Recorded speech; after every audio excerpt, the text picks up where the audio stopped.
Otherworldlyculture.com presents Now Streaming.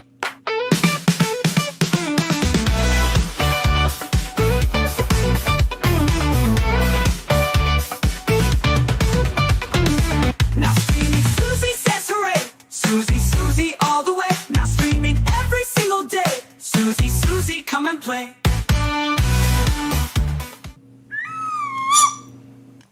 Good evening, and thank you for joining Now Streaming, part of Otherworldly Culture's Dead on Thursdays. If you want to grace us with your presence, please join our show, the little live chat thingy on the show, by clicking on the live shows link on the otherworldlycultures.com website, somewhere on there. I don't know. Look for it. Otherworldly Culture's Dead on Thursdays currently consists of 3 shows. Alternating weeks, you will see Dead on Bases, which is the horror sports mashup, Dead on movie reviews, the horror movie reviews filled with lively debate, and this, Now Streaming, a glitter-filled train wreck presided over by yours truly, Suzy Snowflake, the Ice Princess, where we have a panel discussion on whatever movie I choose, as long as it's on a free ad-supported streaming service, and as long as the great and the powerful Wizard of Producing doesn't say no to me, which he normally doesn't, but sometimes, believe it or not, happens. But that's besides the point. So anyway, tiaras and cosplay are not required, but they are totally encouraged. The sparklier, the better. Tonight's Court of Critics includes the following loyalish subjects. We have the Knight in Shining Hockey Masks, owner of Darkside Collectibles, a new sci-fi and horror specialty shop located in Plumborough, now also holding special events, but we will hear more about that later. Say hi to Timmy Godak! Yay! Thanks for having me. We also have my mighty marquee, fellow convention enthusiast. Ladies, if you're listening, he's the noble steed in a herd of trick ponies, Ohio's most eligible and most honorable bachelor, Mr. Marcus Jones. Yay! Thank you. And as a special event, peeking out from behind the curtain tonight, the man behind the lights, behind the camera, behind the action, ready to pull the plug at any moment, the legend who brings us all together, the great and the powerful, Mr. Tim Kretschmann. Yay! So great and so powerful that I must now say the following. Stumbling from the murky west side cemeteries of Muskego, Wisconsin, he is the brightest light in the sea of the stars in the solar system. He is the most dapper, the finest fellow, the most marvelous mentor little princess could ever hope for. No need to wish upon a star, no need to get a fairy godmother when you have a producer such as him. As the webmaster for Otherworldly Cultures, he has extreme responsibility of maintaining the world's greatest blah blah blah blah blah something. I don't know. He's the host of Dead on Bases, where he consistently tries to steal the spotlight from my cohort in crime, Mr. Jazzy Jeff. Now I need a drink. One moment. Wait, what's in there? I didn't know crabs drink like that. I learned a lot about crabs this week. Yes. Oh, and the best part about tonight is there is no scepter, there is no hammer, there is no gavel. We just have this when you're out of order.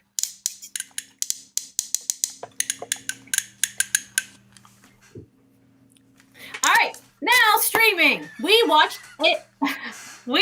this movie on Fawesome. On purpose. If you were late to the party, last season, Fawesome was used as your punishment. So we kind of changed up the format this season to where everybody watches it on the same streaming thing. Last year, we tried to do it to everybody watch something differently. Well, we watch the same movie, but we watch it on different platforms. We did away with that this season. But anyway, last season, whenever you were a bad boy, you had to watch it on Fawesome. It was your punishment. That's all I got for about where we watched it, but I do think the great and the powerful. Yeah, I have something to say. Before we get into tonight's movie, we have a new feature here. We have an infographic. Let's see. There it goes. So yeah, I did a little research as we went. Now this entire movie without commercials is like $1.09. It's like an hour 9 minutes. Okay. 3 minutes. I had it as an hour and 2 minutes. Okay. Well, I don't have Jeff Miller here to tell me how long. I watched it down to the last second for a weird reason. Looking at that ad time, 12 minutes of ads, 6 breaks, 29 total ads. Okay. You thought it was a football game. Terrible. See, 'tis the season. like Pac-Man. What? I said it is football season, so it is like watching a football game. Yeah, it was rough. At one point, I had an ad break where there were 3 Fanta commercials back to back, followed by a Hyundai Tucson commercial, and then 2 stressless furniture ads in a row. And I was like, okay, that's a little weird, but okay. The next ad break, 6 Fanta ads in a row. 6. Now, Fanta has a thing with Chucky and Megan and that Freddy Fortnite thing and Michael Myers and Black the guy from Black Phone and all that. And I couldn't believe I was watching that 6 times in a row. And I kept thinking the whole time I'm watching it, I'm like, if these are like today's horror icons, where the hell was Art? That's all I could think. They probably couldn't afford the trademark. Probably not, because I went to a Spirit Halloween this past week, and there was an entire Art the Clown section. Yeah. It's because it's not PG-13. Yeah. You can't sell it's R-rated. In Fawsome's defense, I would just like to say that sometimes when I'm going to sleep and I put a movie on to fall asleep to, I will wake up in the middle of the night to like, what the fuck just scared the hell out of me? And it's another movie that like went into some odd direction. At least with Fawsome, when I fall asleep to it, if I wake up 3 hours later, it's still the same movie. Yeah. Susie, can I add that when this movie ended, it started playing a video about a man who had the brown effect and could make people poop themselves. What? Yes. That was the very next video. But not for me. What is the name of this movie? What is the name of this movie? Listen, this one next week. Brown effect. So we're gonna talk about this moment real quick because I don't want to get away from Susie's like pattern. But the first time I watched the movie, it was so short. You failed me, Mr. Great and Powerful. There was a delay in the internet. That movie was so short. When it ended, I didn't know it ended. I didn't know. Maybe you should have paid more attention. There was no. a piranha We're not gonna go into that versus detail. something. Yeah, we'll talk about that part, Susie, when you guide us to that part. But I didn't know. All right, So zip it. Hush. Oh. There we go. All right, on to tonight's movie. In case you missed the memo, it is Attack of the Crab Monsters. And I chose this because in honor of tonight being my mother. Because just like her, every single cast member and crew member is dead. Dead. Wow. They are all burrowed under the ground like good little sand crabs. Or they've turned to dust by now because they've been dead for so long and dust is just like sand, so it's all okay. So, you need a hug, baby. Happy birthday and rest in pieces to my mother and everybody else that was part of this movie. It is 1957's Attack of the Crab Monsters. Like we said, it has a runtime of 1 hour and 2 minutes, maybe 9, but 1 hour and 2 minutes. And I think the Great and the Powerful would now like to say a few minutes about the short runtime before we... Yeah, the short runtimes like that were typical for double features in the 1950s. But even before that, if you watch like the old Universal flicks, you will notice that the runtimes are rather short. And it's because they frequently were playing an A picture, which was usually the 90-minute variety. And then they play a 1 hour B feature, which was supposed to be cheaper. It had less expensive talent. And this movie, I forget what it was paired with, but it was another George Corman movie. I'm sure Tim Godak knows this. And this was the A movie. This was like the top-notch movie. No, this was the B movie. Really? I thought this was a top-notch. No, it made more money. But it was the B movie. The other one was it was a space picture. It was like a sci-fi something or other. Ironically, this was actually considered the most successful of all of the early low-budget horror movies. Yes. Really? Yes. Yes. Go A crab with ahead no and tell them blinking what eyes? the budget was, Susie. It was $70,000. Right. $100 of which went to the underwater scenes that Charles Griffith, who we'll talk about him in a minute, but he discussed at one point after the movie was made and how it became popular. He was discussing. Sorry, my drink is special tonight. He was discussing at one point how he had to very methodically and carefully go to Roger Corman and say, if you want me to do this, it's $100. It cost him $100 to do the underwater scenes. He didn't ask for it because he knew if he asked him, he would be denied. So he had to tell him, and he prepared it for a while of how to approach him and say, "All right, this is what I need. I'm not asking him." Did you see how they did it though? Yes. They shot it at Marine World or Marine Land, I think it was, in LA, and basically it was all shot in one of their larger tanks. And there are certain scenes where you can see, especially when it's the chick swimming, you can see the actual glass. Yeah, So, you can see the glass. Instead of having a diver with a camera, they just said, "Hey, look through this window over here." And this movie was originally paired with Not of This Earth. Not of this Earth. Well, thank you very much. That was a sci-fi movie. And how long was that movie? Probably an hour. I think it was a little longer. That was the A picture. I hope so. They thought that was the big deal. But I know that Corman does this a lot, where he'll come up with the title and then give it to a screenwriter and say, I got a title, write a movie. And roll with it. And that's exactly what he did with this. And he's like, this is it. And he's like, all right, well, do you want asteroids in it, or do you want this? And he's like, yeah, no, whatever. And just, he gave him his things. This is what happened. So to recap, in case for everyone that's still there, because we kind of got away from it. But anyway, to recap, it is a team of scientists land on a tropical island to study the effects of radiation fallout. The island begins to break off into the ocean, allowing giant, above-average intelligent crustaceans to begin calculated attacks,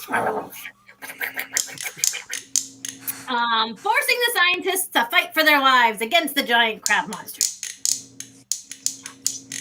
And that's basically the movie.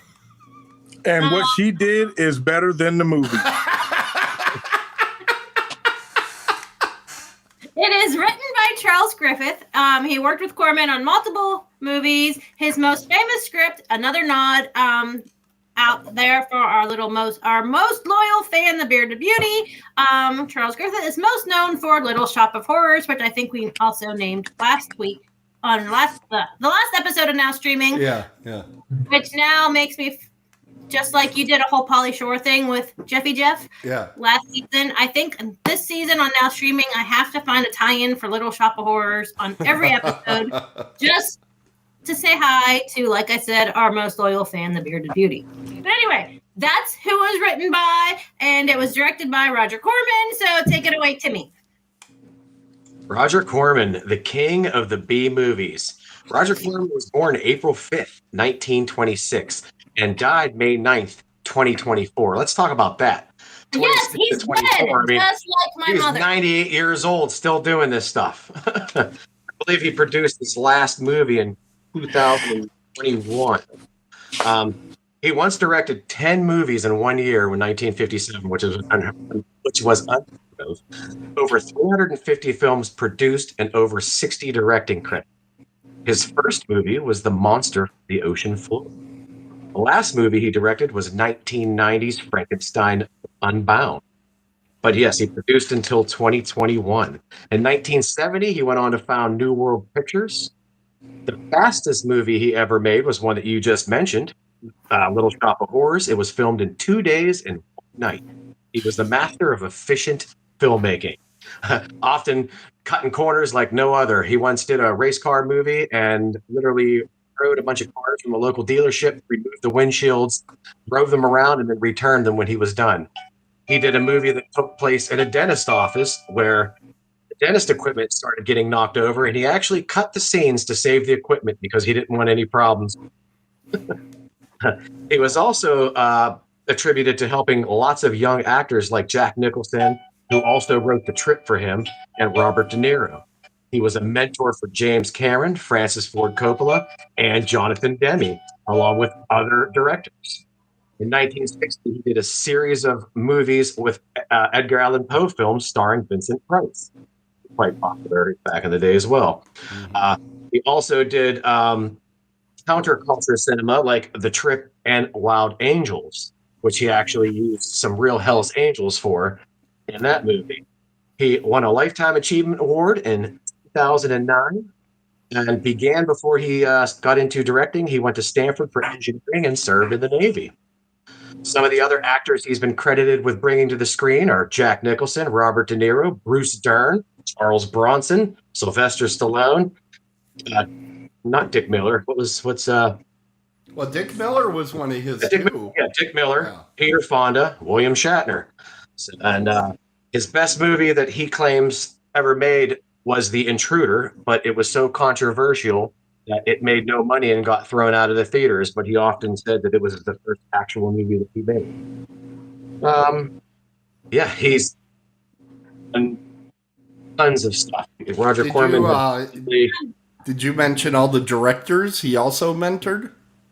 I believe that I did. He mentored directors like James Cameron, Francis Ford Coppola, Jonathan Demme, who also went on to do Silence of the Lambs, one of my favorite movies. But I don't think you mentioned Joe Dante, did you?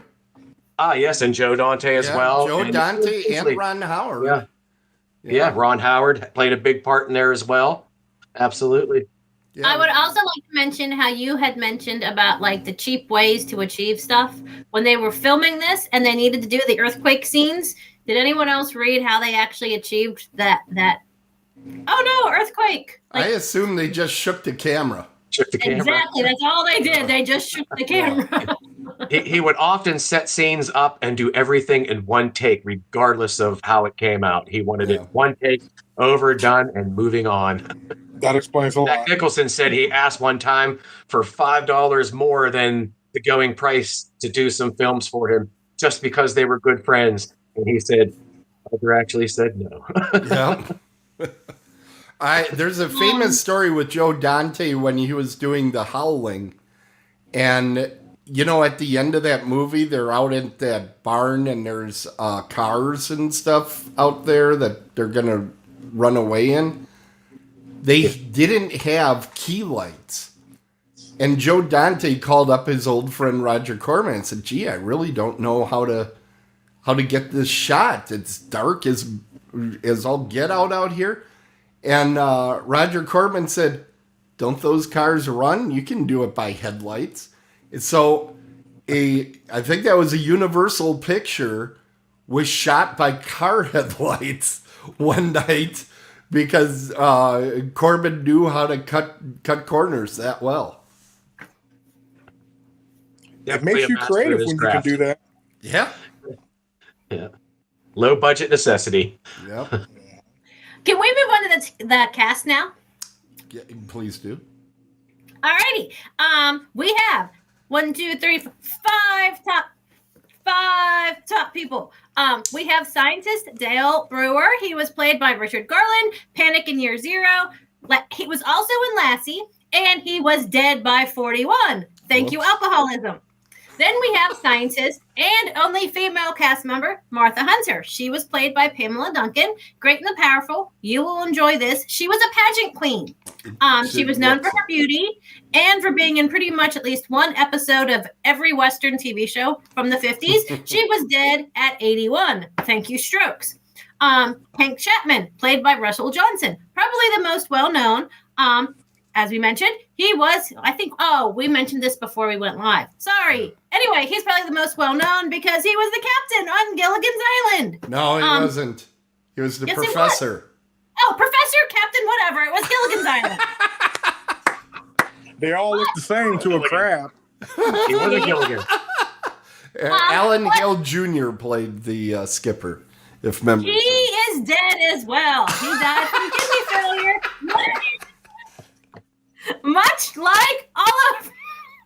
Did anybody else notice that he was doing the same role? He was trying to fix the radio with coconuts. Listen, Wait, this is important. Much like my mother's dead cats, he died from kidney failure. you gonna talk about the cats too? Oh, Yes, they're dead. I told you everything about this movie is dead. DEAD, dead. And Roger Corman outlived them all. That is true. Roger Corman did outlive all of them. Yeah. He outlived my mother and all of her cats as well. Well, actually, she does still have one living cat, but it has like one eye, needs part of its jaw removed. She's evil as shit, but that's besides the point. Thank you to my son who takes care of it, because that cat is just evil. But anyway, that's besides the point. Jules Devereaux, played by Mel Wells. He has over 100 IMDb credits. He was, again, here's Little Shop. He was Mr. Mushnick in this 1960s Little Shop of Horrors. And better yet, he was in 2 of my all-time favorite movies, Chopping Mall and Last American Virgin, which we cannot talk about on this show because the stupid people that control all of these fast thingies won't put it free. But the minute it does, we are watching Last American Virgin because I'm not reviewing that, so we're moving on. I don't know if I want to. I don't know if I want to. Oh my God, it is so great. It is so great. You say that every week. No, You say that every time. And then she tortures us with Fawesome so I can watch soda commercials 6 times in a row when I'm trying to lose weight. Anyway, Jules Devereaux, just so you know, he's also dead. He died at 81 of heart failure. We gonna talk about He died of his accent coach just killed him because he's like, he's never going to get this accent, and he just killed him. That's what he died of. That is fake news. Hush. You're not even keeping up. All right. And then, Hard last but over not here. least, we have Dr. James Carson. He was played by Richard Cutting, Cheyenne South Pacific, Perry Mason, and his most interesting role. Does anyone know? Perry Mason. This dude. Anyone know his most There's interesting this many people role? were in the movie. No. His claim to fame was in the 50s when he was known as Mr. Manners, the tiny little butler in a bowler hat in a series of Kleenex commercials. They used trick photography to make him just an itty bitty little, few inches tall. And he would manifest under the dinner table. So whenever the people that were sitting at their little fancy smancy dinner tables, and it was like, oh no, my napkin fell off. Poof! He would appear, little itty bitty thing, bowler hat, and he would slip a little Kleenex napkin onto their lap, and it was a big thing about how Kleenex napkins didn't slide off, and you could enjoy your dinner party. You know, the amazing part of that story is that was the second most embarrassing role he ever had. What was the first? No, that's one. Oh, shut up!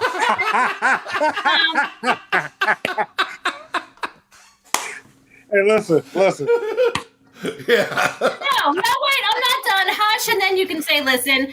Just again, like my mother's cats, he died at the age of 60. Long-lived, much lengthier life than my mom's cats, but also like them, it was his kidneys that got him. So yeah, that was the cast, all dead.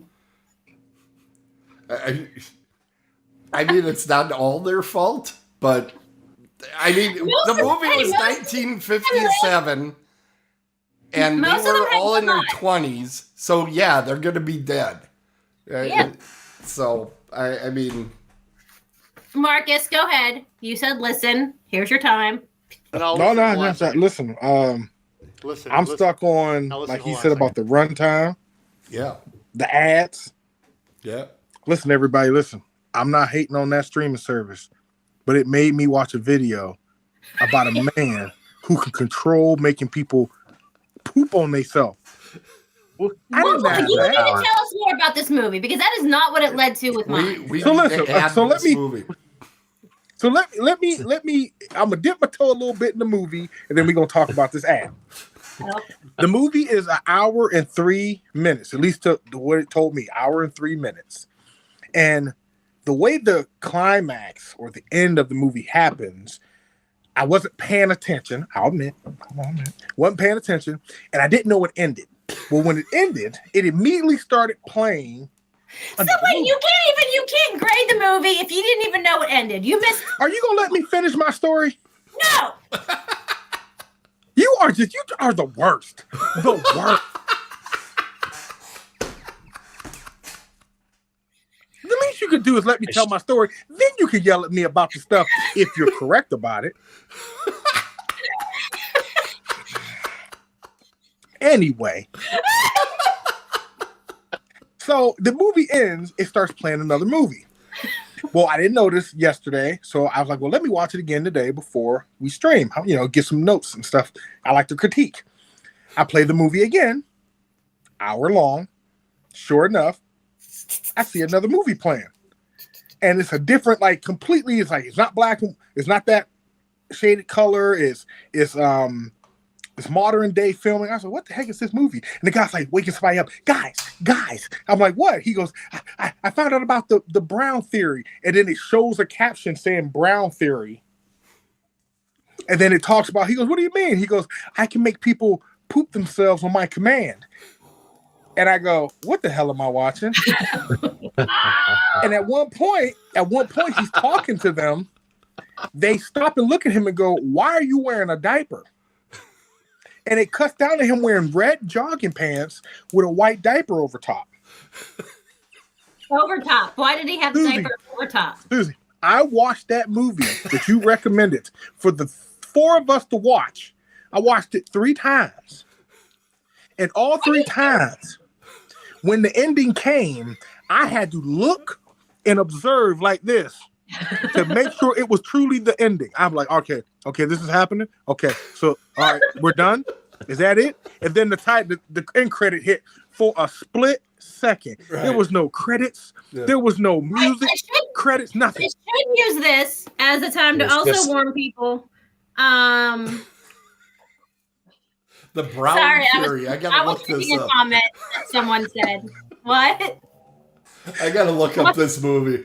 So I will say that one thing about Fawesome, to warn anybody if they do watch things on Fawesome, is just like how it ends abruptly, it also starts abruptly. Yeah. Okay. Oh yeah. Yeah. So when you go into other ones, you can click on the movie, you can read the synopsis, all that good stuff. Look at how cute these are. It's bam, end of movie. Bam, talking about pooping yourself.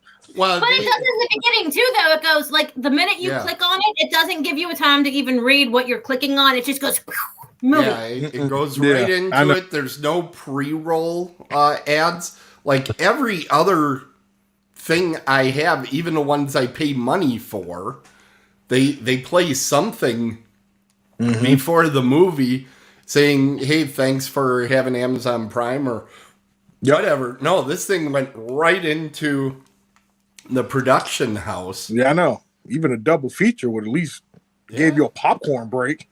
Yeah, that is the one thing. These ad breaks are all about, they were usually 8, so they were about 4 minutes apiece, which is the perfect amount of time to get to the bathroom and get back.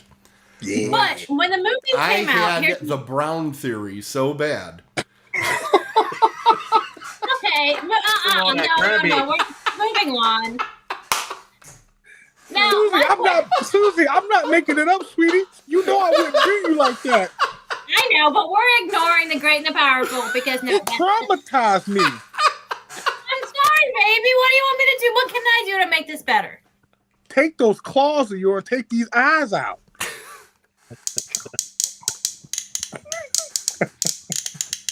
Everybody, don't get mad at me. Don't get mad at me. When you look at Suzy, what do you think of? Shut the f up! This is a crab costume! You put it in the comments below. Leave your answers here. Right. No! Everyone, moving on. Makeup and special effects. Just so you all know, and I already mentioned about how there are scenes where you can see the glass from the aquarium, but you can also see the wheels and the legs under the giant crabs. And when they're on the sand, you can sometimes see the string that are holding them up. Yep. But again, it was from the 50s, so I'll give it, I'm still going to say it was impressive what they did with honestly, the crab. For a movie that they spent $70,000 on, in the 50s. It's surprising they had lights. You know? Right. I can't believe they spent that much. Listen, I tend not to ever give people a hard time. If you make a movie, you're an amazing individual to me on your own. I think that's a wonderful thing, a part of history type of deal. And like Susie said, seeing the strings and everything else, that didn't bother me.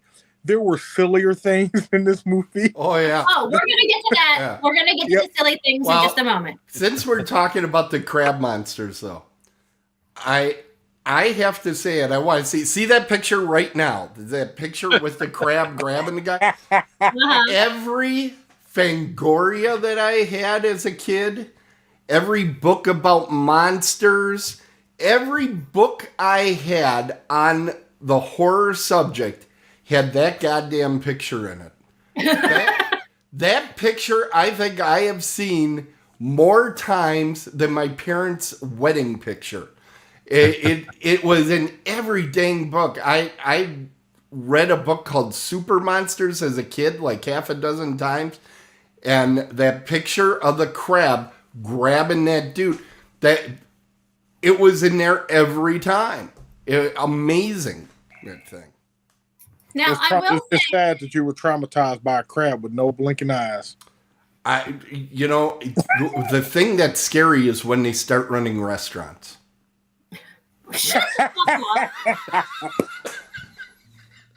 Now, my favorite part of the movie, I'm ignoring you now. My favorite part of the movie, I will say, the part that is done right is the first half of the movie when, at the beginning, it jumps right in. Like, I will say that. I got to give it credit. Right. It jumps right into the action. Like, people just start dying right off the bat. So I'm watching it, and I'm like, oh, okay, this is pretty cool. You know, giant mutated monster movies, which I love. I love them just as much as I love my slasher movies. So it was great. And it was just like, they died instantly. That was great. Mm-hmm. Well, he's too busy drinking. He didn't even get my...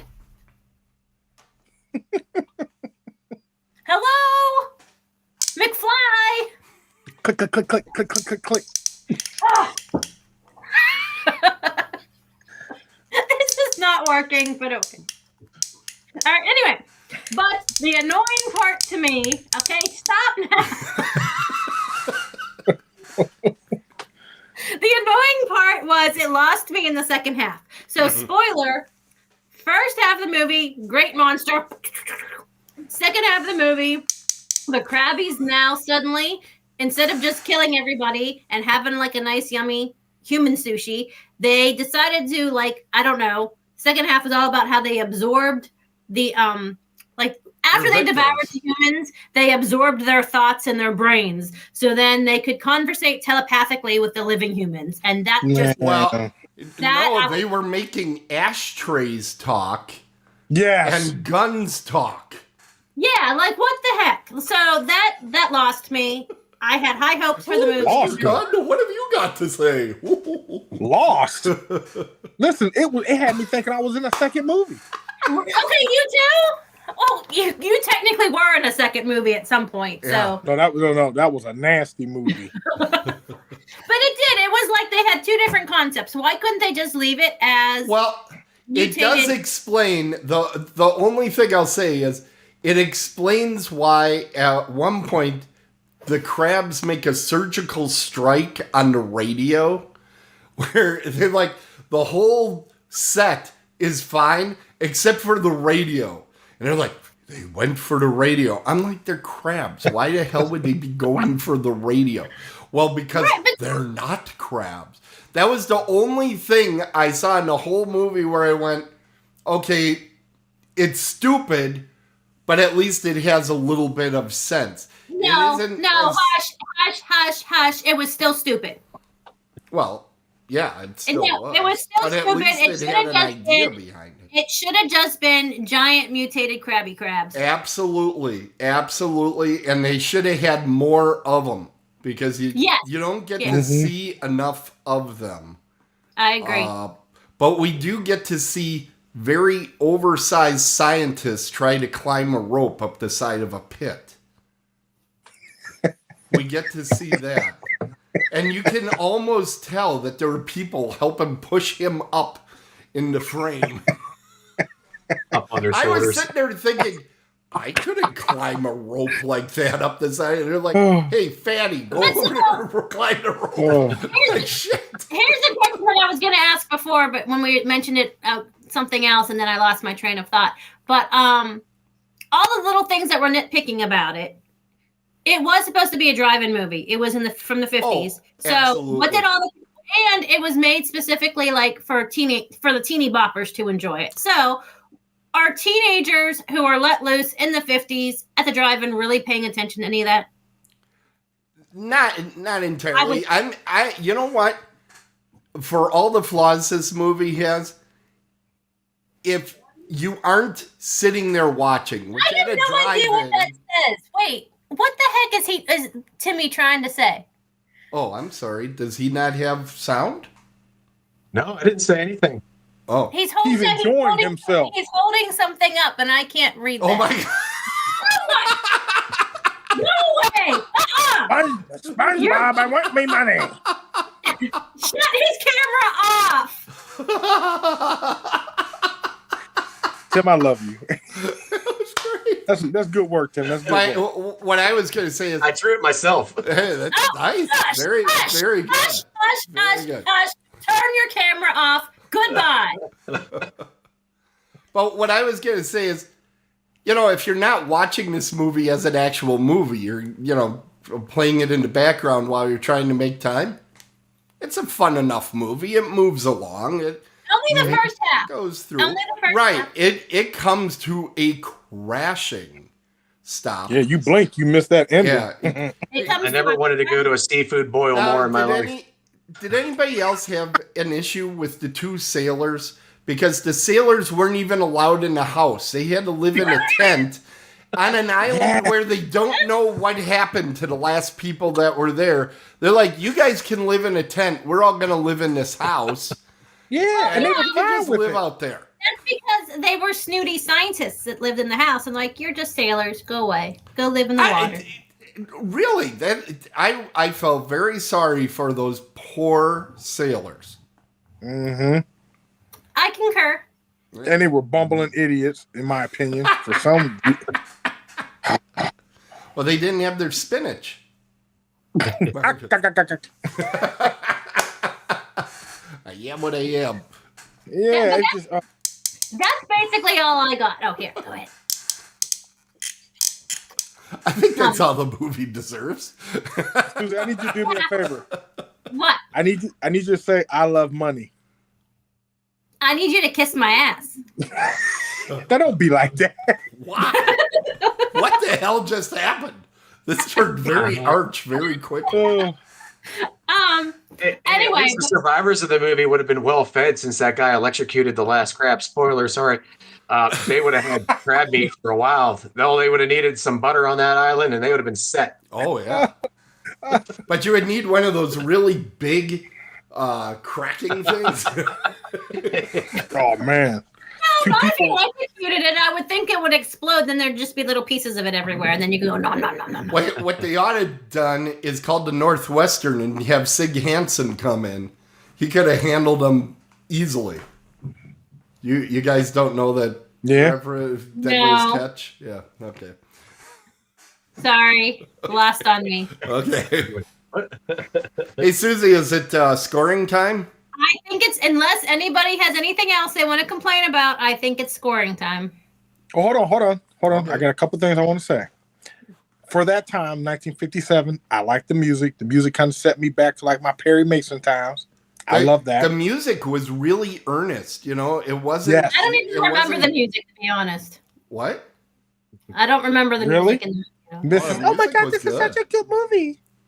Yeah, it'd be a good. That would be a good soundtrack to have, and I'm sure knowing Roger Corman, he probably used that soundtrack like on 73 different movies over the He years. probably made 3 movies on that set when he was done. Yeah. He was known for like if he would finish one movie early, he would go write right another into- one right away before he had to go back home. He'd say, we'd have this set for a few days. Let's use it. Wow. That's Other how, people direct his movies for him as well. I'm trying Can to you remember. guys- Many people. There's The Terror with Boris Karloff and Jack Nicholson. That movie was made up because Boris Karloff owed him, I think, 3 days or 2 days. And they wrote his scenes. They had no idea what the rest of the movie was. And then they tried to make the rest of the movie around the scenes that they shot with him the one day that he had them. That's interesting. And it doesn't make any sense. That is spoiler alert. But if it worked, that would have been nice. Dick Miller comes in at one point and he just like spews, he's Morris the Explainer. He's just exposition. It's a great movie to watch with friends because you'll all just be staring at each other going, what? It's funny, like we didn't do that with this. I was going to say the same thing, Marcus. Yes. I got you back. Let's go to grading because I hit the button. Who wants to go first? Anyone want to You guys tell me. I'll go ahead and go first. Okay. I'm giving it the laughing emoji because I laughed out loud numerous times, especially right off the bat when they pull the guy out of the water and he's missing his head. I literally laughed out loud.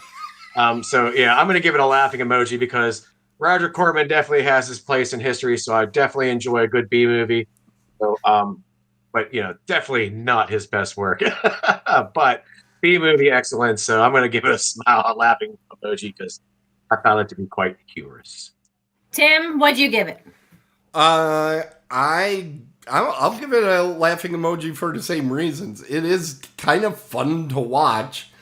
It isn't good, but and I don't know that it's so bad it's good, but at an hour 3 minutes, I can't get too upset at it. It's like, well, it was over quickly.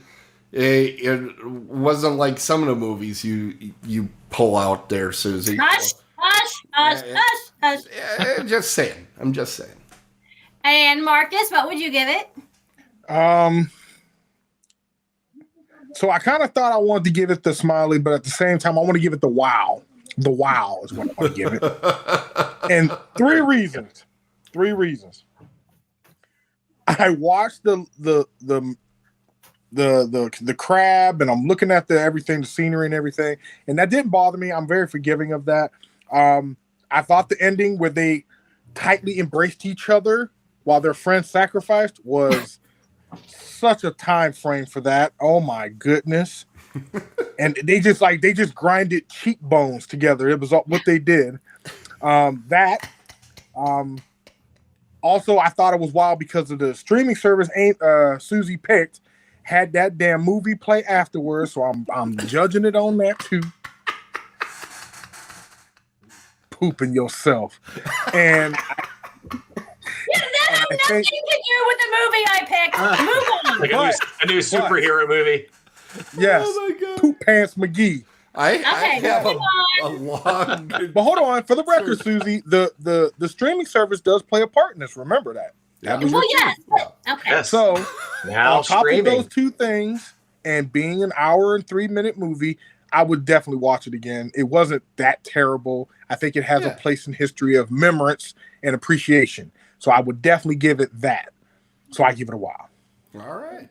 All right. I personally wanted to go with a confused face, but I don't think we have a confused face. So then I want to go with like a wrinkle face, like but we don't have that either. So I don't know. I guess unfortunately I have to go against my own happiness here and give it a sad pout because it went from great mutated monster movie to like great mutated drive-in fun to WTF. So boo. It did at that.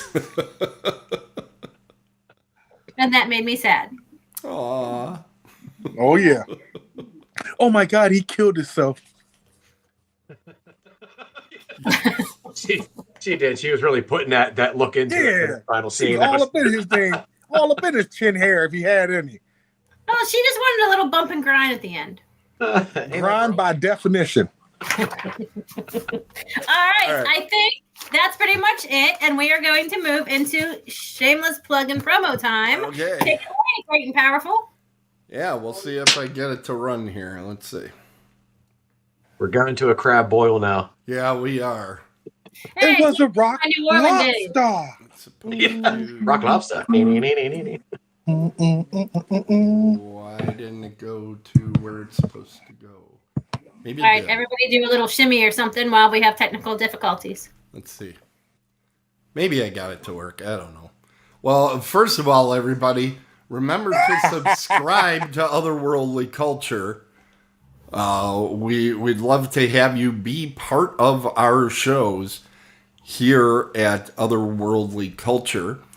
Let's see. Good. We are available. Let's see. We're available on YouTube, Spotify, Pandora, Apple Podcasts, iHeart, Podcast Index, which I'm told is like a big deal, Pocket Cast, which is the one I use, Amazon Music, and TuneIn. We're available in all those places, so we're probably available where you get your podcasts.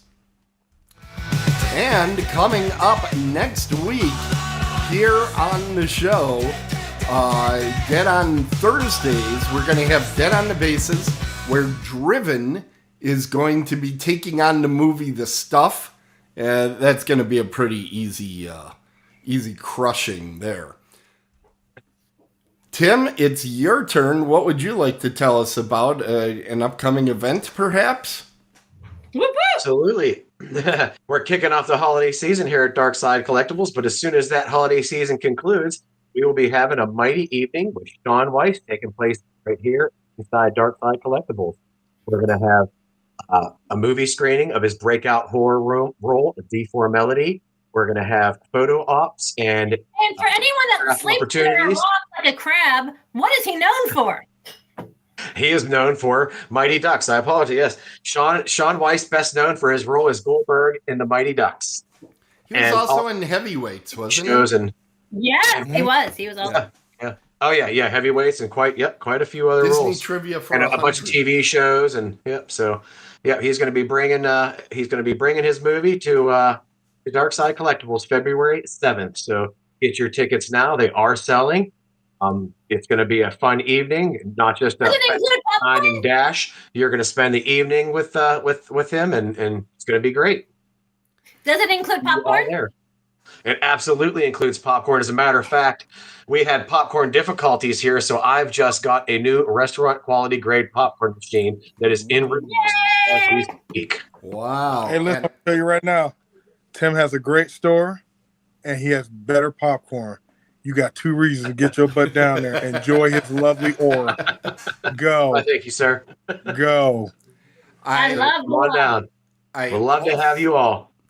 I believe you now can also purchase things from Tim online, correct? Absolutely. We do have all of our products online at www.darksidecollectibles.net. Can you get the Shaun Weiss tickets? Check the events tab. You can get your tickets under the events tab, along with some other information. There's 3 different packages you can choose from. Pick the best one that's tailored to your needs. Also, VIP packages with early Q&A and food. So check those out and join the fun. Fantastic. I like it. Anything else you got for us, great and powerful? Well, coming up on Mondays, it's the Monday Mayhem with MacIntyre and Miller. Do you like chaos? Do you like things that don't make any sense whatsoever? Yes, Did you watch a movie about killer crabs? Well, then this is the show for you. It makes no sense. It has no rhyme or reason. And it's 30 minutes long, so it doesn't hurt all that much. Try out Monday Mayhem with MacIntyre and Miller. Yay! Monday, Monday, Monday. MacIntyre, Miller, Monday.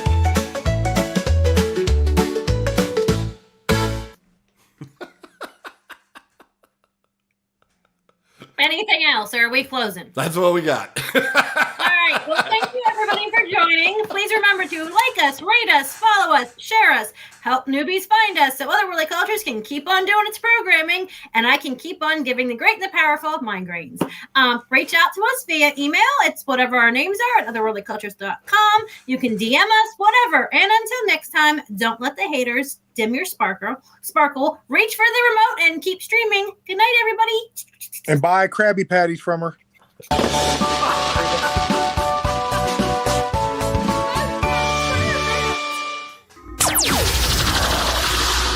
Otherworldlyculture.com